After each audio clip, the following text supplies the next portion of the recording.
محترم حضرات اور خواتین، ہمارا جو مذہب ہے جس کے ہم پیروکار ہیں وہ ہے اسلام، اور اسلام زندگی کے ہر پہلو سے بحث کرتا ہے۔ مسلمانوں نے سیاست کیسے کرنی ہے اسلام بتاتا ہے، مسلمانوں کے اخلاق کیسے ہونے چاہیے اسلام بتاتا ہے،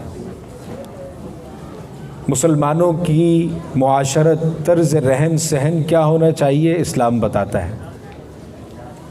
زندگی کے ہر پہلو سے اسلام بحث کرتا ہے اور ایک مسلمان کو پورا فریم ورک بتاتا ہے کہ آپ نے اپنی زندگی کا کوئی بھی عمل کیسے کرنا ہے۔ اور یہ شادی اور یہ ولیمہ یہ تو انسان کی زندگی کے اہم ترین حصوں میں سے ایک حصہ ہے۔ اسلام نے اس سے متعلق بھی اپنے ماننے والوں کو یہ آگاہی دی ہے کہ شادیاں کیسے کرنی ہیں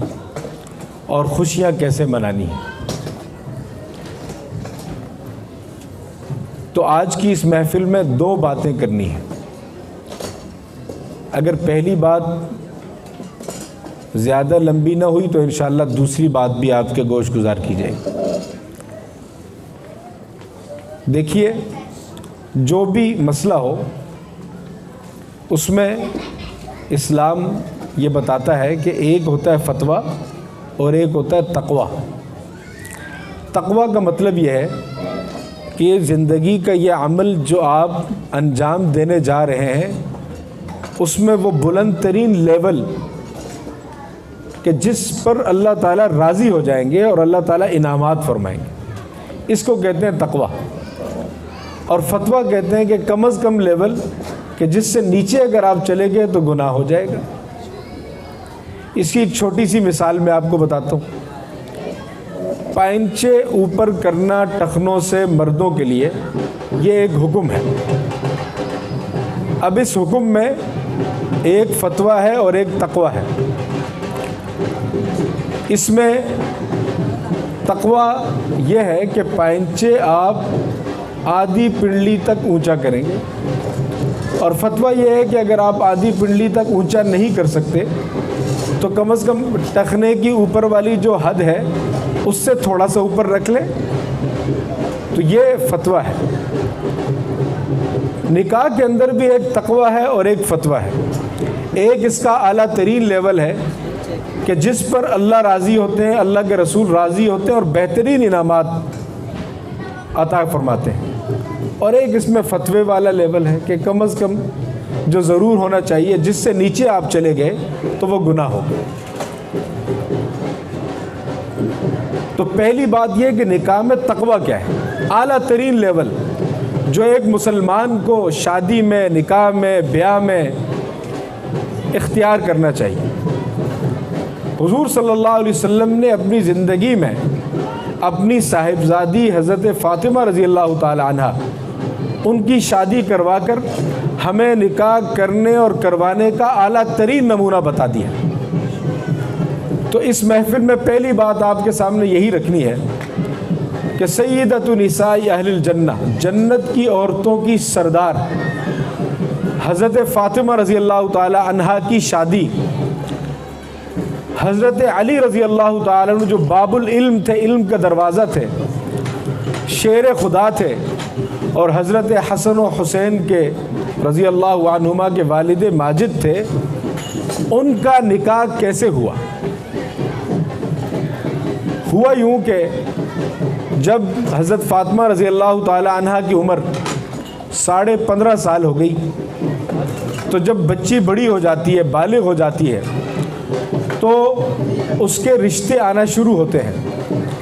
تو سب سے پہلے ان کا رشتہ بھیجا حضور صلی اللہ علیہ وسلم کے یار غار حضرت ابو بکر صدیق رضی اللہ تعالیٰ عنہ نے، اور انہوں نے یہ کہا کہ اللہ کے رسول صلی اللہ علیہ وسلم،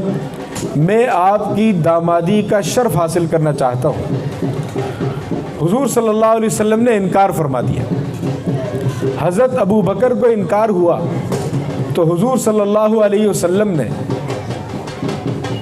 ان کے انکار کے بعد حضرت عمر رضی اللہ تعالی عنہ نے حضور صلی اللہ علیہ وسلم کی خدمت میں یہ عرض کیا کہ میں آپ کا داماد بننا چاہتا ہوں، آپ کی آخری بیٹی ہے، آپ کی آخری بیٹی کی شادی ہونی ہے، میں آپ کی دامادی کا شرف حاصل کرنا چاہتا ہوں۔ حضور صلی اللہ علیہ وسلم نے حضرت عمر رضی اللہ تعالیٰ عنہ کو بھی انکار فرما دیا۔ حضرت عثمان تو حضور صلی اللہ علیہ وسلم کے پہلے ہی دوہرے داماد تھے، آپ صلی اللہ علیہ وسلم کی ایک بیٹی ان کے نکاح میں تھی اور 2 بہنوں کو نکاح میں جمع نہیں کیا جا سکتا، تو کسی نے حضرت علی رضی اللہ تعالیٰ عنہ سے کہا کہ آپ نکاح کا پیغام بھیجیں، تو انہوں نے کہا کہ ابو بکر کو انکار ہو چکا ہے، عمر کو انکار ہو چکا ہے رضی اللہ عنہما، تو میرے حق میں کیسے فیصلہ ہوگا؟ تو کہنے والوں نے ان سے کہا کہ آپ حضور صلی اللہ علیہ وسلم کے چچا زاد بھائی بھی ہیں، اسلام قبول کرنے والوں میں جو ابتدائی لوگ تھے ان میں سے بھی ہیں، پہلے دن سے ہی حضور صلی اللہ علیہ وسلم کی مدد کے لیے کھڑے ہیں، اور ساتھ ساتھ مدینہ میں آپ حضور صلی اللہ علیہ وسلم کی زیر سرپرستی بھی ہیں۔ حضور صلی اللہ علیہ وسلم نے آپ کے والد ابو طالب سے کہا تھا کہ علی کا سرپرست میں ہوں۔ آپ پر حضور صلی اللہ علیہ وسلم کا اتنا اعتماد ہے کہ جس رات مکہ سے مدینہ ہجرت کر کے آ رہے تھے تو ساری امانتیں آپ کے حوالے کر کے آئے تھے کہ مکہ والوں کو دے کر کے آنا، تو آپ پیش کریں، نکاح کا پیغام دیں، ہو سکتا ہے کہ آپ کی بات مان لی جائے۔ تو حضرت علی رضی اللہ تعالیٰ عنہ حضور صلی اللہ علیہ وسلم کے پاس چلے گئے، حضور صلی اللہ علیہ وسلم نے ان کی بات سنی تو فرمایا کہ بالکل ٹھیک ہے، میں آپ کی بات قبول کرتا ہوں اور اپنی بیٹی کا رشتہ میں آپ کے ساتھ، فاطمہ رضی اللہ عنہا کا رشتہ آپ کے ساتھ کرنے کے لیے تیار ہوں، لیکن تمہارے پاس مہر میں دینے کے لیے کیا ہے؟ تو انہوں نے فرمایا کہ میرے پاس 2 چیزیں جو میری ملکیت میں ہیں، گھر تو میرے پاس ہے نہیں، 2 چیزیں ہیں، ایک چیز ہے گھوڑا اور دوسری چیز ہے لوہے کی قمیض جس کو زرہ کہا جاتا ہے، یہ دوسری چیز، یہ 2 چیزیں ہیں میرے پاس۔ تو حضور صلی اللہ علیہ وسلم نے ان سے کہا کہ دیکھو، قمیض جو ہے یہ تو، گھوڑا تو تمہیں کام آئے گا، جہاد میں تمہیں کام آئے گا، یہ جو قمیض ہے اس قمیض کو آپ بیچیں اور بیچ کر اس کی رقم سے اپنی بیوی کا مہر بھی تیار کریں، اس کے لیے جہیز بھی تیار کریں۔ کہ حضرت علی رضی اللہ تعالیٰ عنہ اپنی زرہ بیچنے پر تیار ہو گئے، تو حضور صلی اللہ علیہ وسلم نے اپنی بیٹی کا جو مہر رکھا وہ 400 درہم رکھا، چاندی کے سکوں کو درہم کہا جاتا ہے،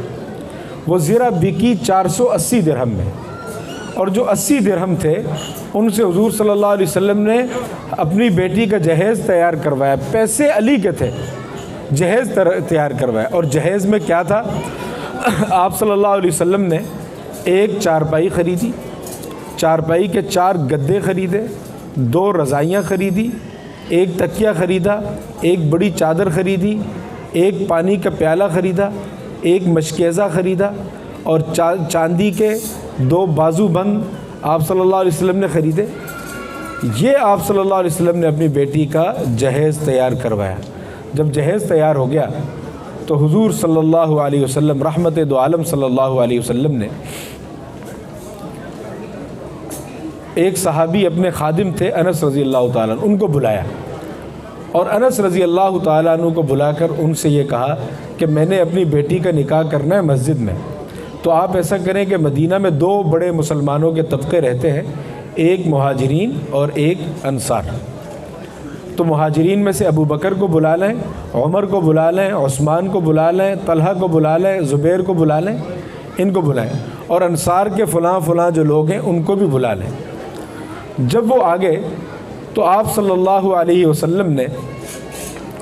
اپنی صاحبزادی کا نکاح پڑھا، خطبہ نکاح پڑھا، جس میں پہلے الحمدللہ نحمدہ و نستعین مشہور خطبہ جو آپ نے سنا ہوگا علماء کرام سے وہ پڑھا، پھر 3 آیتیں آپ صلی اللہ علیہ وسلم نے پڑھی کہ جو خطبہ نکاح میں عام طور پر پڑھی جاتی ہیں۔ اس کے بعد آپ صلی اللہ علیہ وسلم نے اپنی بیٹی کا نکاح کی دعا کرا دی، نکاح کی تقریب مکمل ہو گئی تو چھہارے پلیٹ میں رکھ کے آپ صلی اللہ علیہ وسلم نے تقسیم کروائے۔ اس کے بعد آپ صلی اللہ علیہ وسلم نے اپنی خادمہ ام ایمن رضی اللہ تعالیٰ عنہ ان کو بلایا، جن کے بارے میں فرمایا کرتے تھے کہ میری ماں کے بعد انہوں نے مجھے ماں بن کے سنبھالا ہے۔ ام ایمن رضی اللہ تعالیٰ عنہ کو بلایا اور کہا کہ یہ میری بیٹی کو تیار کرو اور تیار کر کے تم اس کو علی کے گھر پہنچا دو۔ علی رضی اللہ تعالیٰ عنہ کو ایک انصاری صحابی نے اپنا گھر دے دیا تھا جو حضور صلی اللہ علیہ وسلم کے گھر کے بالکل ساتھ تھا۔ تو ام ایمن رضی اللہ تعالیٰ عنہ برات میں واحد ایک عورت تھی، ایک عورت برات میں، کہ جو حضرت فاطمہ رضی اللہ تعالیٰ عنہ کی برات میں گئی اور ان کو حضرت علی رضی اللہ تعالیٰ عنہ کے گھر چھوڑ دیا۔ جب عشاء کی نماز ہوئی تو حضور صلی اللہ علیہ وسلم اپنے گھر سے نکلے اور حضرت علی رضی اللہ تعالیٰ عنہ کے گھر میں تشریف لے گئے، اور وہاں جا کر آپ صلی اللہ علیہ وسلم نے فاطمہ کو بلایا اور ان سے کہا کہ پانی کا ایک پیالہ لے کر کے آؤ۔ پانی کا پیالہ وہ لے کر کے آئیں تو آپ صلی اللہ علیہ وسلم نے اس پر دم فرمایا اعیذکی وذریتکی من الشیطان الرجیم، کہ میں تجھے اور تیری اولاد کو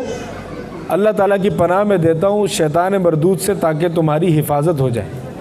یہ دعا پڑھ کر آپ صلی اللہ علیہ وسلم نے اس پانی کو منہ میں ڈالا اور پھر واپس وہ پانی انڈیل دیا اس پیالے کے اندر، اور آپ صلی اللہ علیہ وسلم نے فاطمہ سے کہا کہ میرے قریب آؤ، اور ان کے سر کے اوپر آپ صلی اللہ علیہ وسلم نے اس پانی کو چھڑکا، پھر ان کے سینے کے اوپر پانی کو چھڑکا،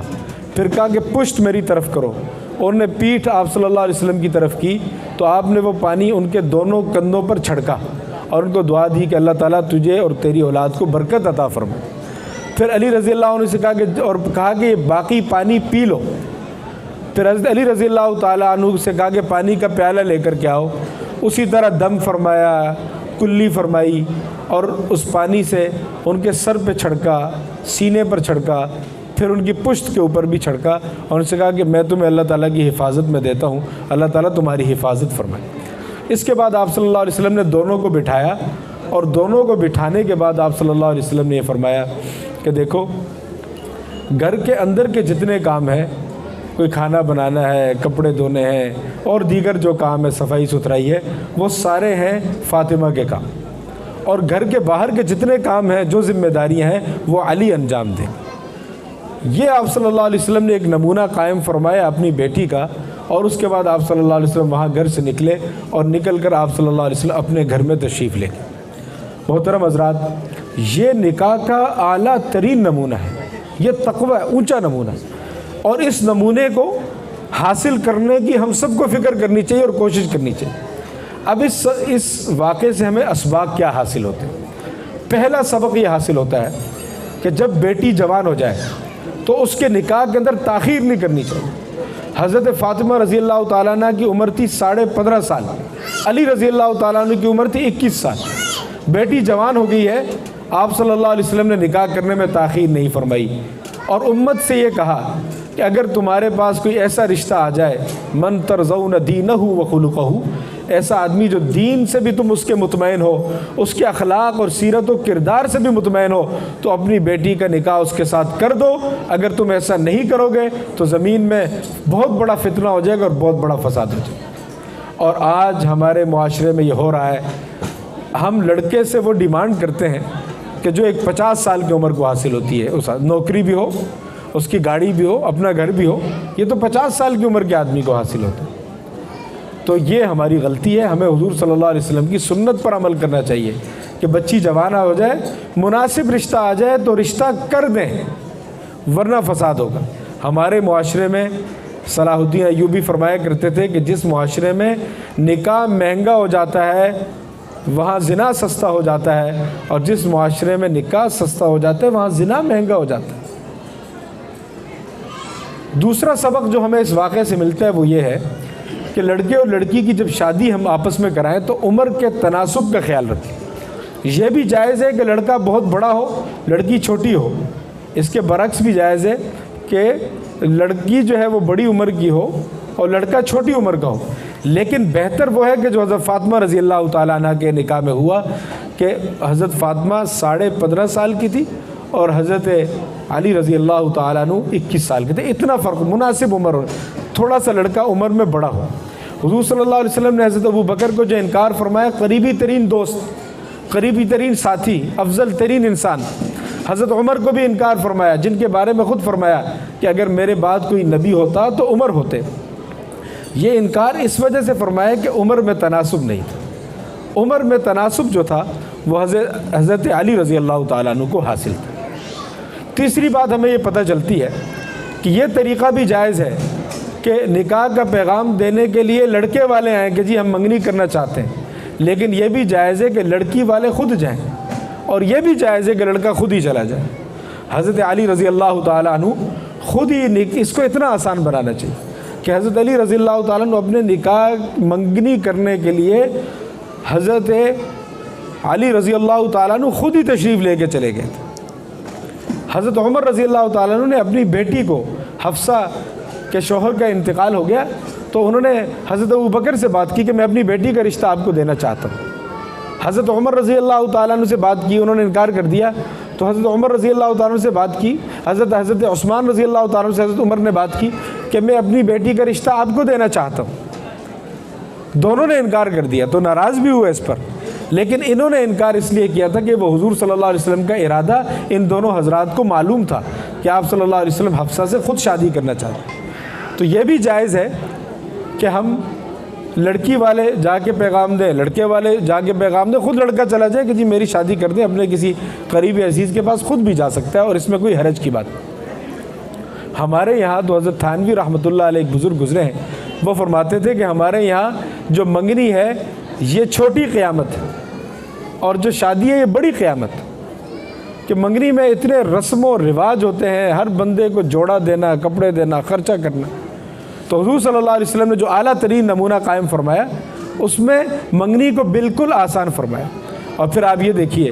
کہ آپ صلی اللہ علیہ وسلم نے کوئی کارڈ نہیں بنوایا، آپ صلی اللہ علیہ وسلم نے مہمانوں کو بلانے کے لیے کوئی بہت زیادہ لاؤ لشکر کا اہتمام نہیں فرمایا۔ مدینہ کے سردار، سارے مسلمانوں کے سردار، ہزاروں لوگ ان کی اس وقت پیروی کرنے والے موجود تھے، لیکن آپ صلی اللہ علیہ وسلم نے چند خاص احباب کو بلایا۔ اس سے یہ پتہ چلتا ہے کہ اعلیٰ ترین نمونہ شادی کا یہ ہے کہ ہم صرف خاص لوگوں کو بلائیں۔ ہمارے یہاں کیا ہوتا ہے کہ لسٹیں بنتی ہیں، اور کئی لسٹیں بنتی ہیں، کینسل ہوتی ہے دوسری، اور کوشش یہ ہوتی ہے کوئی روٹھا ہوا آدمی جو ہے اس موقع پہ روٹھا ہوا نہ رہے، سب کو راضی کرنے کی فکر ہوتی ہے۔ اللہ تعالیٰ بے شک ناراض ہو جائے، کوئی آدمی نماز نہ پڑھے ہمیں اس سے کوئی ناراضگی نہیں، کوئی حج نہ کرے ہمیں اس سے کوئی ناراضگی نہیں، لیکن شادی کے موقع پر سب کو راضی کرنا بہت زیادہ ضروری ہوتا ہے۔ تو اس سبق سے اس سے ہمیں یہ ملتا ہے کہ اتنے لوگوں کو بلانا چاہیے۔ اعلیٰ ترین نمونہ یہ ہے کہ اتنے لوگوں کو بلائیں کہ جن سے پتہ چل جائے کہ یہ لڑکا اور لڑکی اب شادی کے بندھن میں بندھ چکے ہیں، اور ان کا آپس میں رہنا اب بالکل ٹھیک ہو چکا ہے، تاکہ کوئی آدمی الزام لگانے والا نہ ہو۔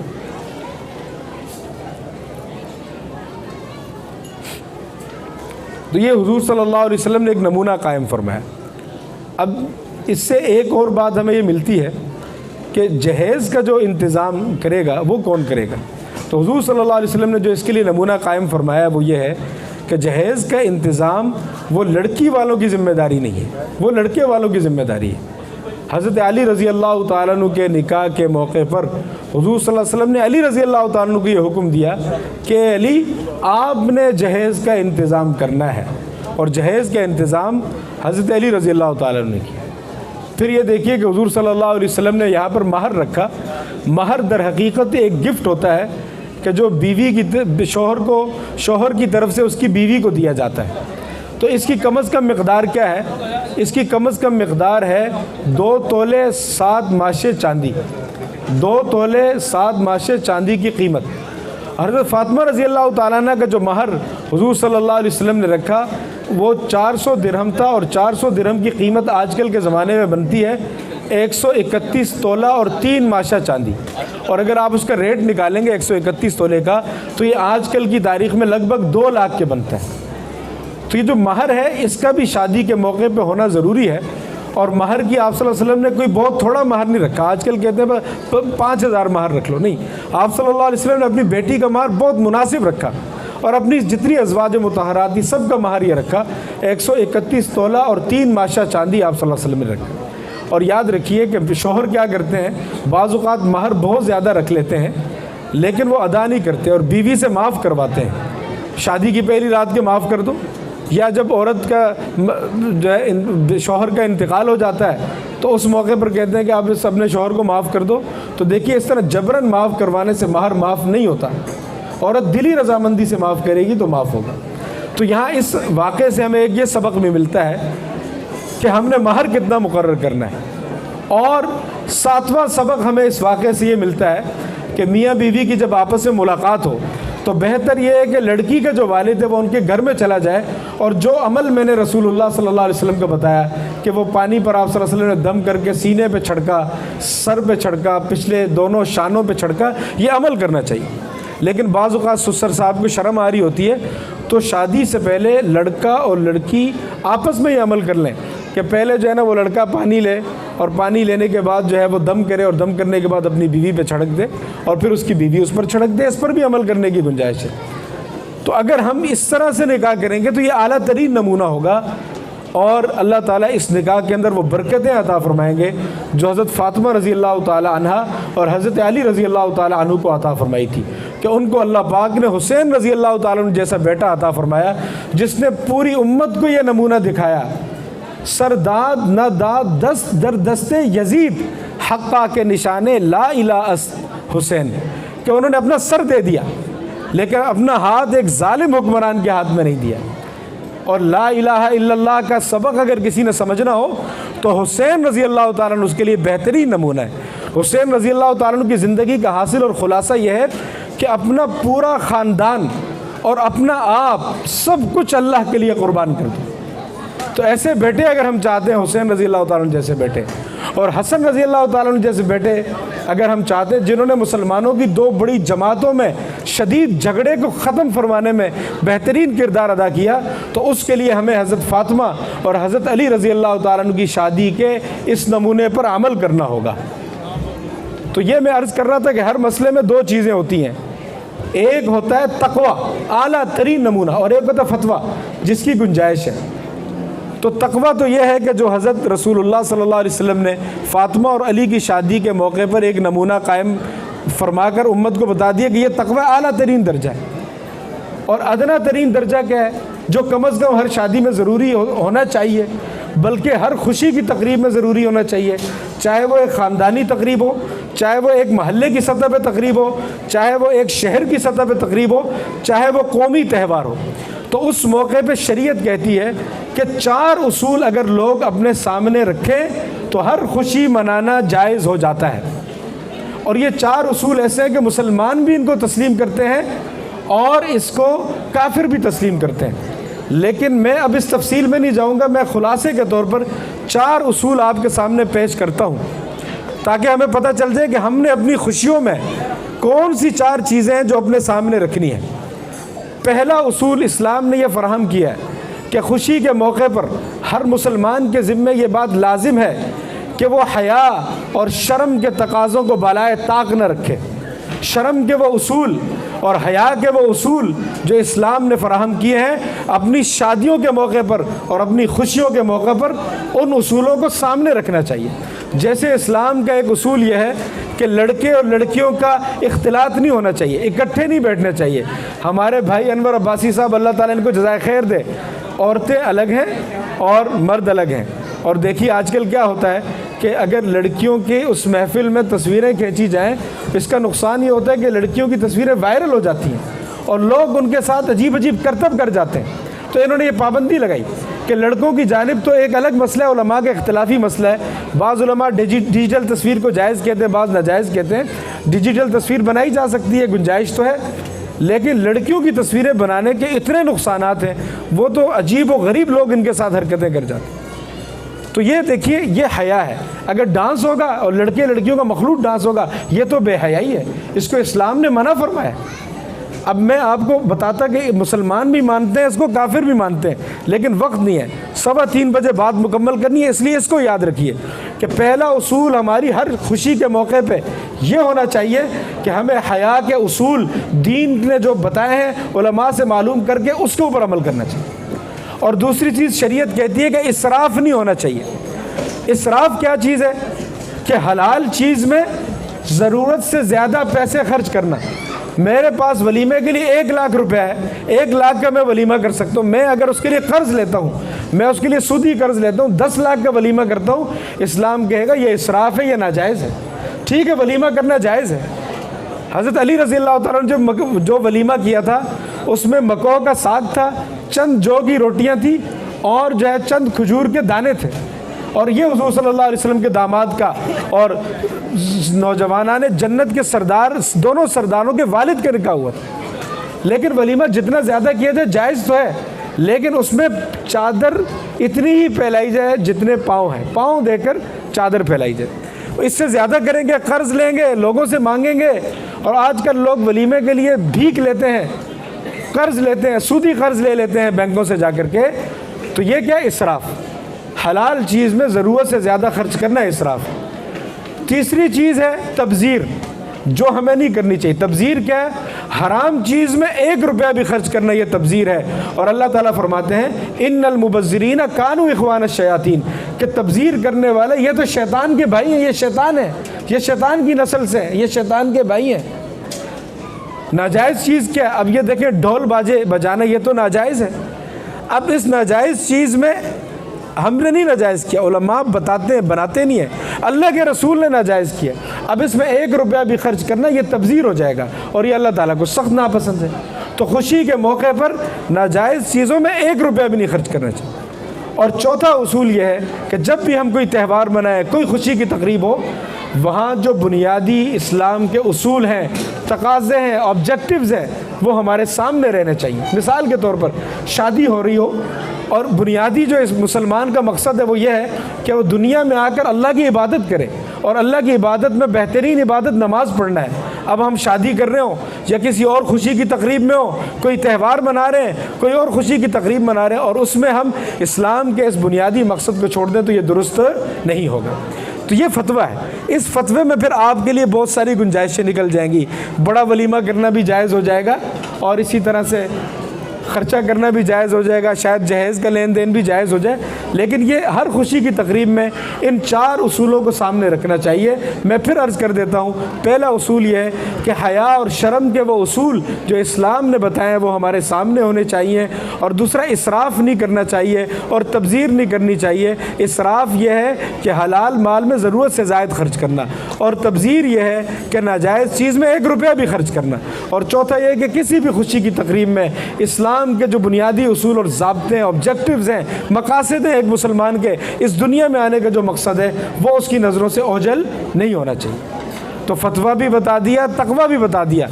اگر ہم اس سے نیچے اتریں گے تو قرآن اسے کہتا ہے ظلم، کہ یہ آدمی اپنی جان کے اوپر ظلم کر رہا ہے، کہ کل کو اللہ پاک اس کو پکڑیں گے۔ اللہ جل شانہ اس تقریب کو مبارک فرمائے، اور ہمارے یہاں آنے کو قبول فرمائے، اور ہمیں پورے اسلام کو سمجھنے کی توفیق عطا فرمائے۔ دعا فرما لیجئے۔ الحمدللہ رب العالمین، والصلاة والسلام على سید الانبیاء واشرف المرسلین وعلى آلہ وصحبہ اجمعین۔ ربنا آتنا فی الدنیا حسنہ وفی الآخرۃ حسنۃ وقنا عذاب النار۔ اللہم اعنا علی ذکرک وشکرک وحسن عبادتک۔ اے ہمارے کریم پروردگار، ہم اس موقع پر یہاں جمع ہیں، اور یا اللہ اپنی طرف سے ہم نے پوری کوشش کی ہے، ہمارے بھائی انور عباسی صاحب نے پوری کوشش کی ہے اپنی طرف سے جتنی وہ کر سکتے تھے کہ اسلام کے بتائے ہوئے سارے اصولوں پر وہ عمل کر گزرے۔ اے کریم پروردگار، ان کے اس عمل کو قبول فرما لیجیے، اور اے ہمارے کریم پروردگار اس عمل کی برکت سے یا اللہ جو 4 بچے نئے ایک بندھن کے اندر بندھ رہے ہیں، ان کے صاحبزادے کا بھی نکاح ہے، صاحبزادی کا بھی نکاح ہے،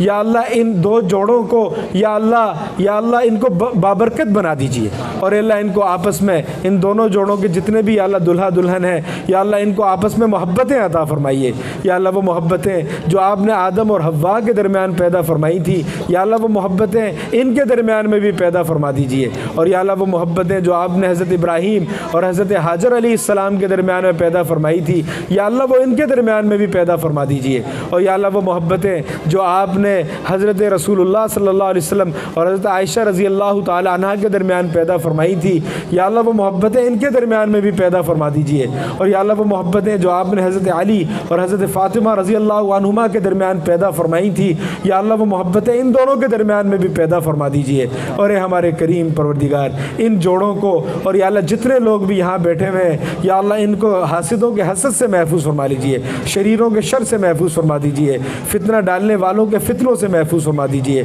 تھانوں کچہریوں مقدمے بازیوں سے اے کریم پروردگار محفوظ فرما دیجئے۔ اور اے ہمارے پیارے اللہ جتنے ساتھی یہاں بیٹھے ہوئے ہیں مجھ سمیت یا اللہ ہماری ساری پریشانیوں کو دور فرما دیجئے۔